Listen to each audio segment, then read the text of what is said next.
Hey guys, welcome to the Reparenting Daily podcast, your free daily guide for inner child healing and repairing the relationship with yourself. This podcast helps you establish a consistent reparenting routine and is divided into 3 sections.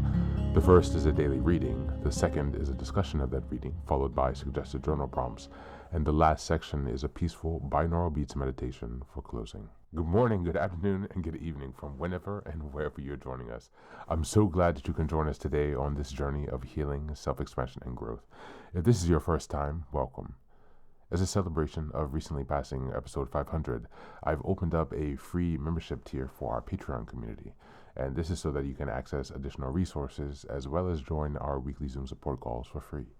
I understand that there's a lot going on in the world right now, and I know that so many people are really struggling. And so my hope with this is to encourage others to take up the serious work of reparenting and to offer a free community where people can do that.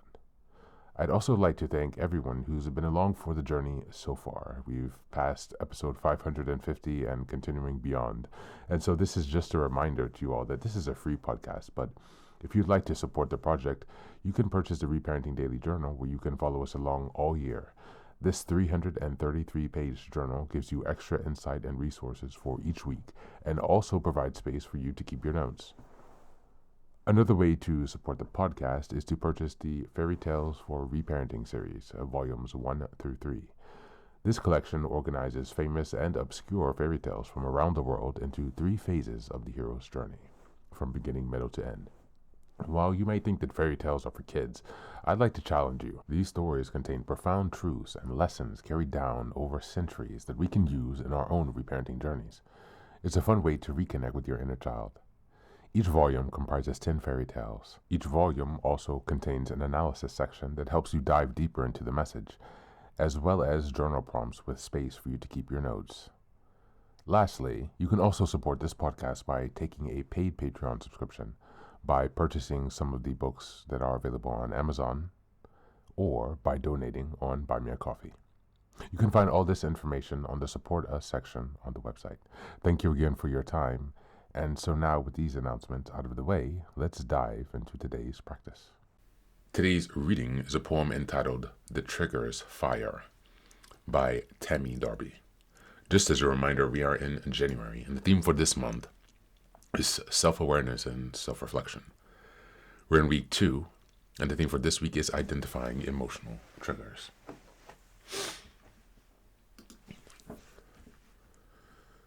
The trigger's fire.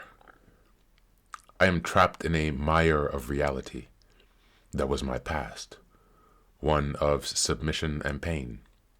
I struggle endlessly to forget the feel of hard fists as they rattle my head, the taste of salty blood on my lips, the world fading in and out, goes black.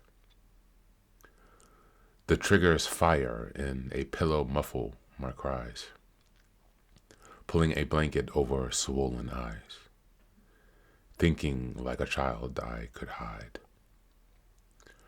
from the face that haunts me every minute of my life. As the beating plays in slow motion over and over again, I am powerless to stop it. The trigger's fire. My situation turns dire. I fight for my breath as rough hands close around my neck. The memories of red pain dripping, ringing through my mind, like the bells for the dead when the triggers fire. Thank you, and that's the reading for today.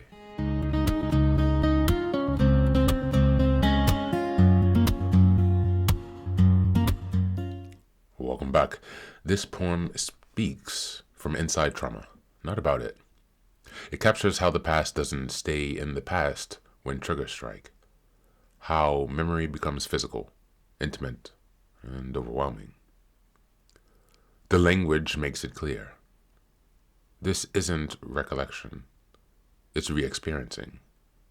The body remembers fists, breathlessness, fear, and powerlessness long after the danger is gone.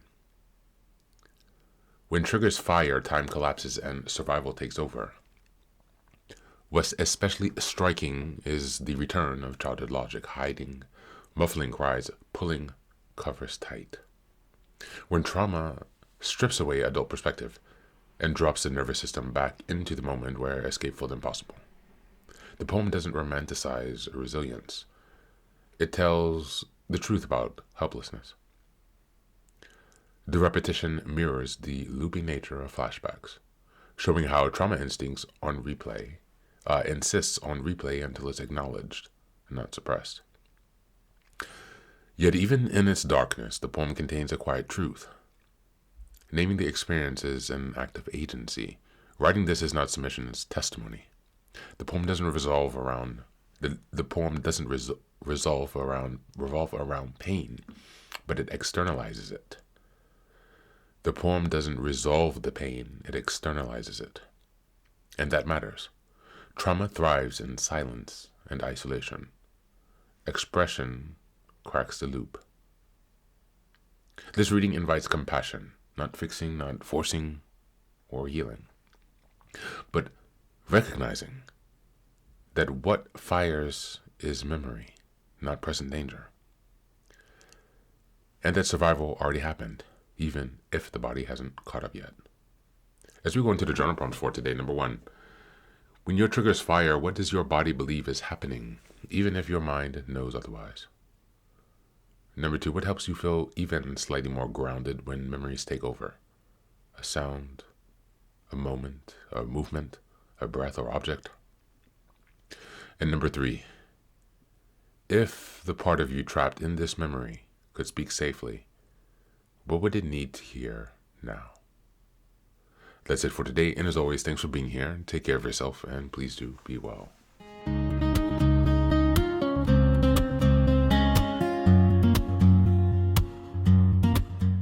Welcome back.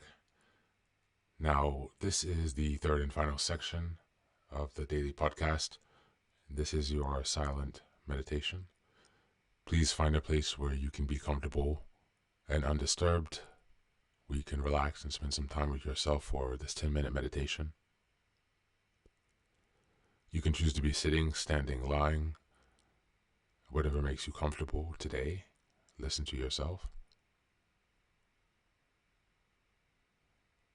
And next, be sure that you're taking some time to be with your breath, to connect with your body. Don't be disturbed by your thoughts. Allow them to pass and just observe. Do not engage. And use this time to connect with yourself, whatever time of day you're listening to this. Namaste.